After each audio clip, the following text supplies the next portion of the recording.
Ah, you're here. Perfect timing. You want to hear my story?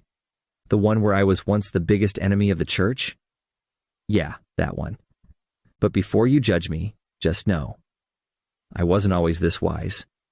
Or this, well, a little bit of a big deal, I guess. Just wait until you hear this. So my name was Saul back then. And let me tell you, I was zealous. And when I say zealous, I mean I was the kind of guy who'd get a gold star for chasing down Christians.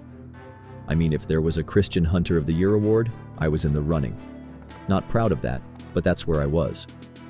I even had letters from the high priest himself to go after those followers of Jesus. And I was on it. I was going to Damascus. These Christians thought they were going to get away with their little spreading the gospel thing. Ha. I had other plans.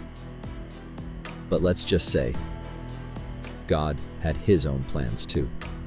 So I'm riding along, thinking I'm all tough, and suddenly, bright light almost blinded me. I was like, all right, who's messing with me now? And then I hear a voice, and it's like, Saul, Saul, why are you persecuting me? And I go, who are you, Lord? Because at that point, I wasn't about to argue with a disembodied voice in the middle of a desert. And it says, I am Jesus, whom you are persecuting. And let me tell you, I had no idea what to say. That's when my brain short-circuited for a second. I was blinded, guys, and not in a who I can't see kind of way. I was physically blind. I thought, well, this is it. I'm either going crazy or God is really trying to get my attention. I better listen. So I get led into Damascus like a little child who lost his way. No sight, no pride, no nothing. And I'm thinking, great. This is how my career as a Christian hunter ends.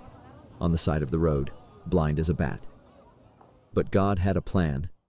This guy, Ananias, a Christian, comes up to me.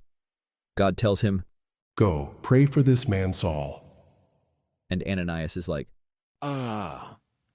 God, are you sure?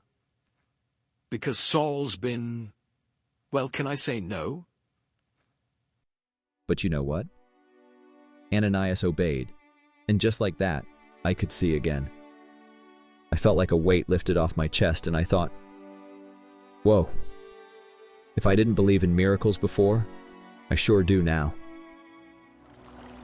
After I could see again, I was baptized. And let me tell you, it wasn't a casual thing. It was like a whole spiritual reboot. I went from enemy number one to a new person, and I didn't waste any time. The first thing I did after getting baptized, I started preaching about Jesus. Can you believe that? People must have thought this guy is messing with us. But hey, I was a changed man. I mean, imagine it. One day I'm like, hey everyone, let's go arrest Christians. The next day I'm like, guess what, guys? Jesus is the Messiah. Yeah, talk about a plot twist, right? Yeah, I've been in prison a few times. I mean, who hasn't? But here's the thing. I went from persecuting Christians to becoming one of the biggest advocates for the faith. God had a plan for me, and I couldn't ignore it. He turned my life upside down, and in doing so, he showed me the true meaning of grace. So there you go. From a guy who was all about arresting Christians to a guy who can't stop telling people about the good news of Jesus. If God can change someone like me, trust me, he can change anyone. So, here's my advice. If God speaks to you, listen. He's not messing around.